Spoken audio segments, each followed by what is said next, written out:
هم فد يوم قررتوا انه ما تصورون وياي وبعد ما تطلعون وياي على اليوتيوب؟ نعم او لا؟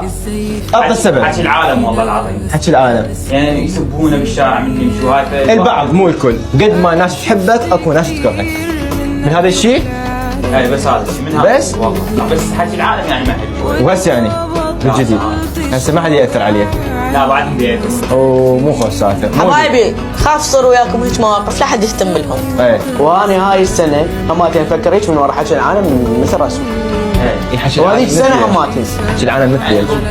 انت ما لك علاقه بيهم، ما لك علاقه. شوف بقى، حتى لو انقطعت من عندي انت بعد انعرفت، انت بعد صرت مشهور يعني وجهك مألوف.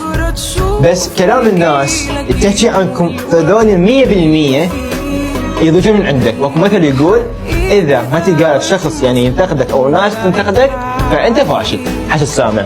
وانا احد اسباب اني تركت المدرسه بسبب هذا الشيء.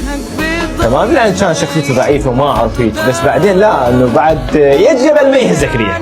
هي المشكله الملاحه حيدر مالت يوميا نفس القانون يعني يضوج من عندك شو تسوي له؟